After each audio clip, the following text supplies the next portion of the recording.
Qoftë shtëpi private apo apartament, ajo mbetet gjithmonë një streh që i bashkon të gjithë.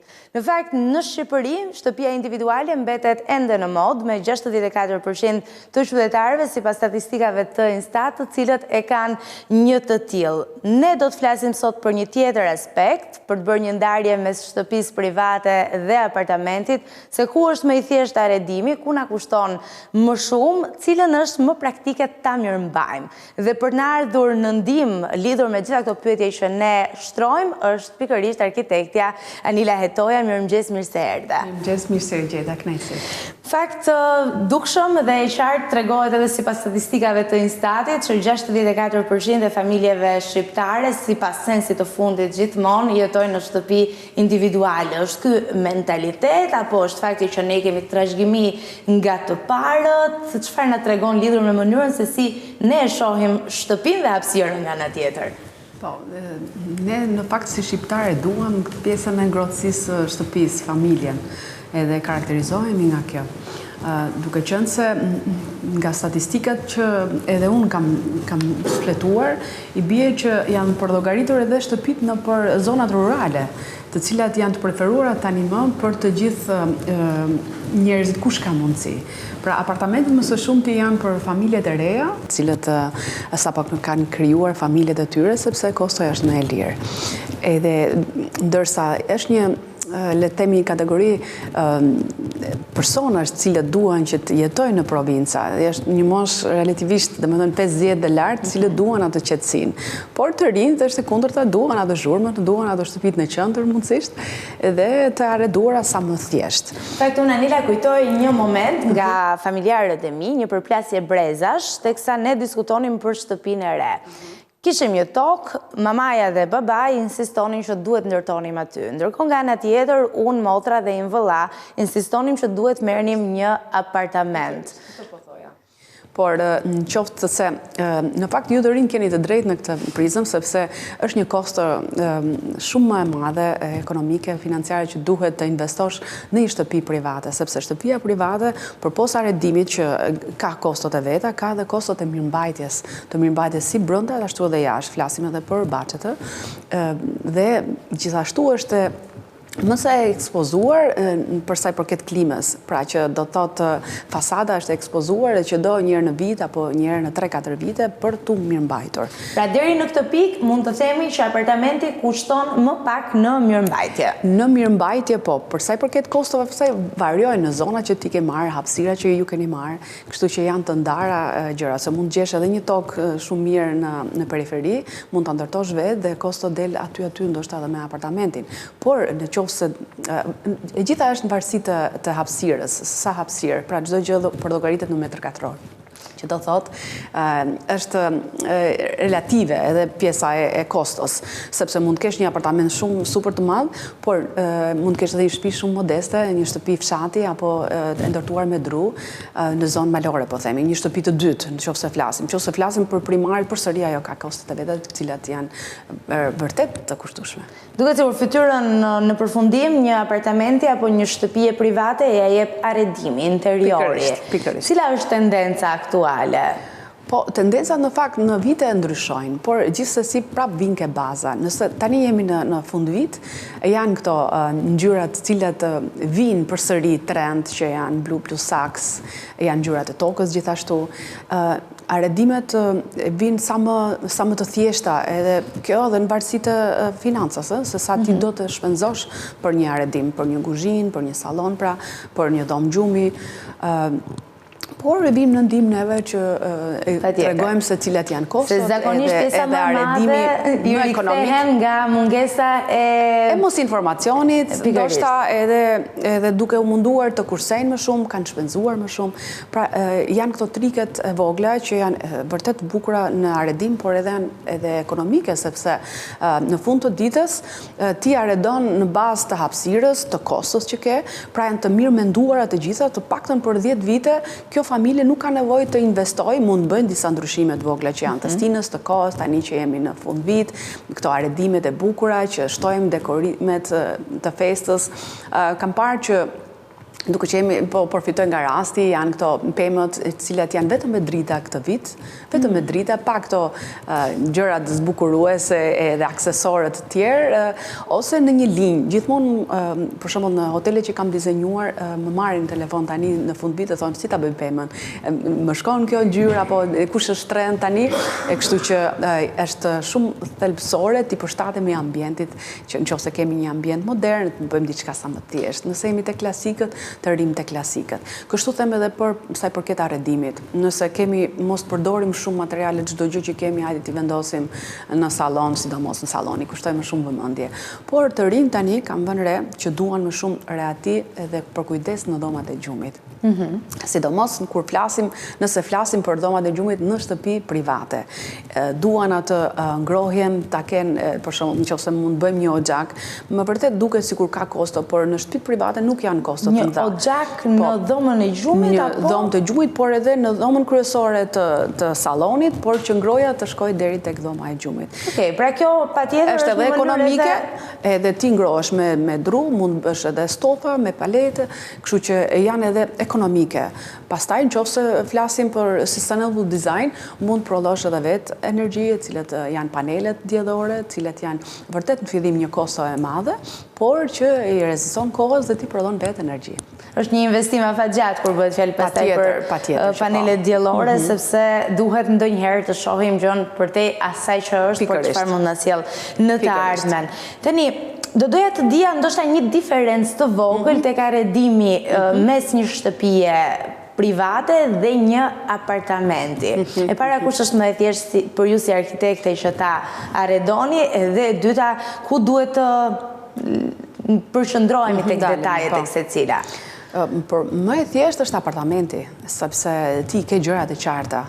Ndërsa e komplikuar paksa është shtëpia private, sepse, siç e thash në fillim, është mënyra se si të arredosh në përshtatje dhe të klimës, sepse duhen materiale, nëse je buzdeti, duhet t'i përshtatës ndaj lagështirës, nëse je përsëri në një shtëpi që je në zonë malore, duhet të kesh kujdes edhe ambientin që të rrethon, pra jo gurët, jo malet që je afër, toka që rrëshqet, pra janë disa faktorë kyç që kushtojnë në kosto, që në ndërtim flas, edhe pastaj në arredim.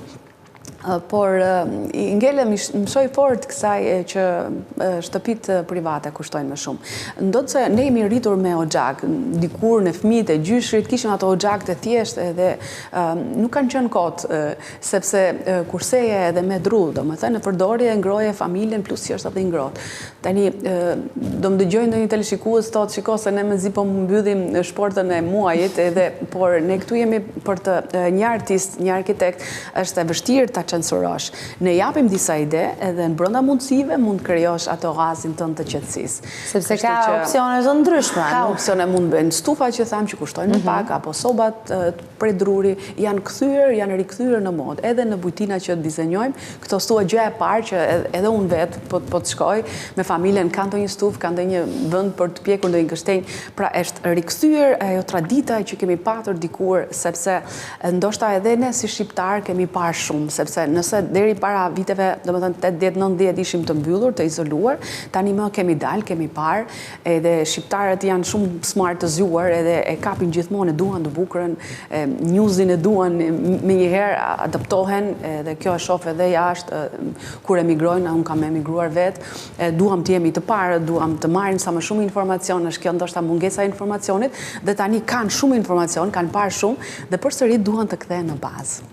Do doja të ndaleshim tek pyetja e ditës. Është e njëjta pyetje që unë në fakt ndava me ty, se ku është më e thjeshtë ose më e vështirë që të arredosh në një shtëpi private apo në një apartament. Dhe me sa duket, qytetarët e gjejnë më të vështirë që të arredojnë një apartament në raport me një shtëpi private. Sepse kanë votuar kështu, 69% gjejnë më shumë vështirësi tek apartamenti dhe 31% më shumë vështirësi tek shtëpia private.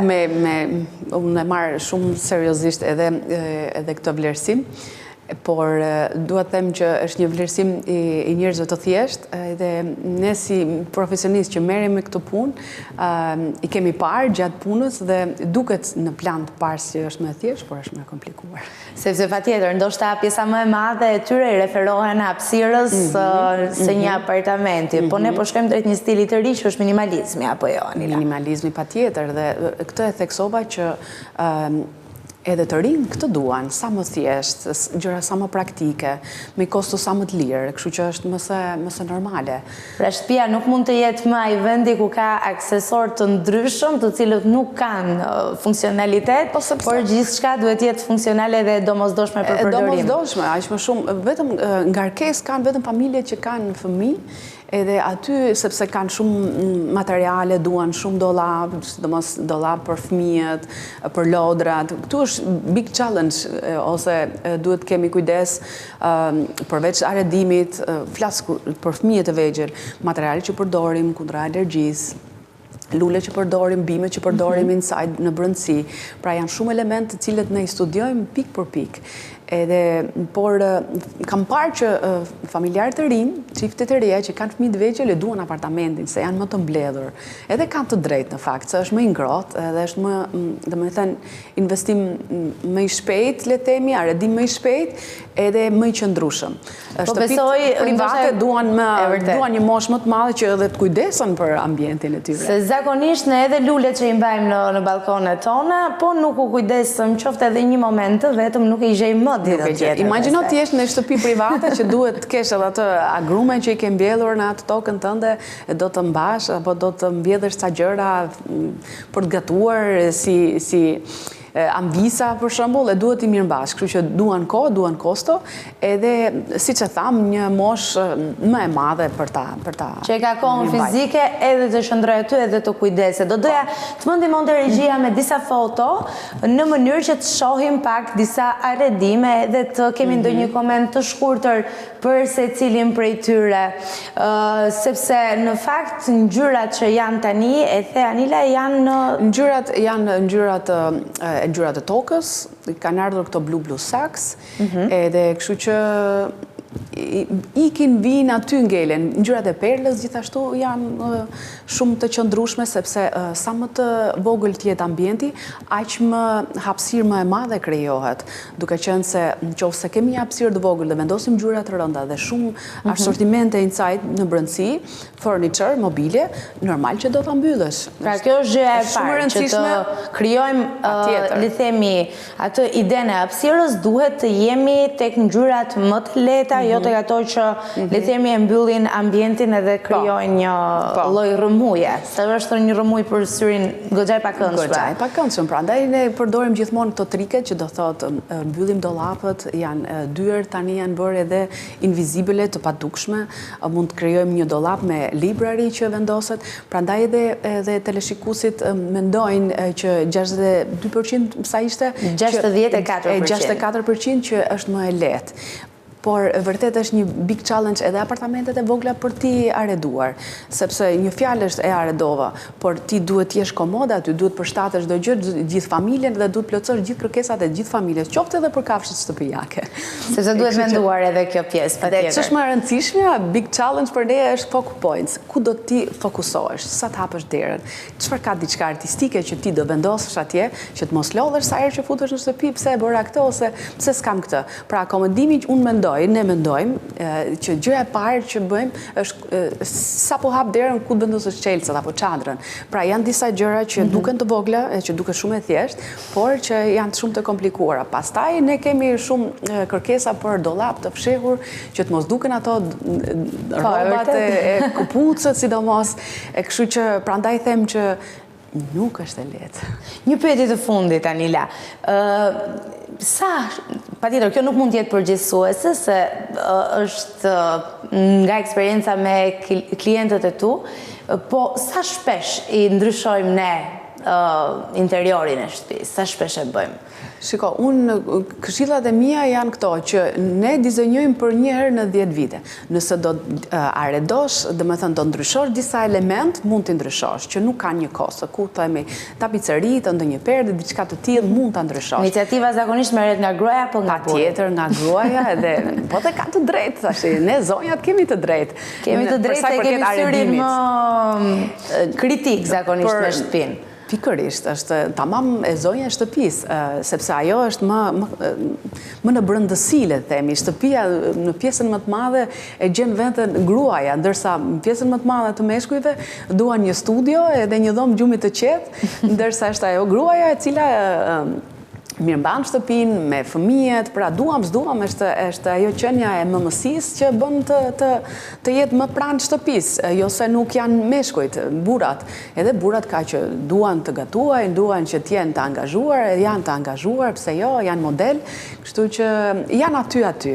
Por ne gratë e kemi më shumë këtë qasjen që duam një shtëpi të bukur, duam ta ndryshojmë, sidomos për rastet e festave apo në spring, në pranverë, duam bëjmë këto ndryshimet e vogla, sigurisht pa kostot të lartë, edhe balkonet, verandat shumë i preferojnë zonjat, të cilët duan që të kalojnë me shoqet e tyre, të pinë një çaj, një kafe, mas dite, kur kanë kohë, ose në fundjavë, i kushtojnë jashtëzakonisht shumë vëmendje dhe kanë të drejtë. Për mua, ajri mushkrit e shtëpisë është veranda. Kur e kemi. Kurse kemi, do mundohemi të bëjmë diçka. Do qëndrojmë pa mushkri ose do gjejmë zgjidhje me një arkitekt, se vetë nuk ja dalim dot për te fakti që mund të mendojmë që jemi arredues të jashtëzakonshëm. Po edhe unë, por para se të studioja këtë fush, mendoja që i dija, por nuk i dija. Mendoja që dija, shiko se unë jemi gratë i din, por jo, e vërtet.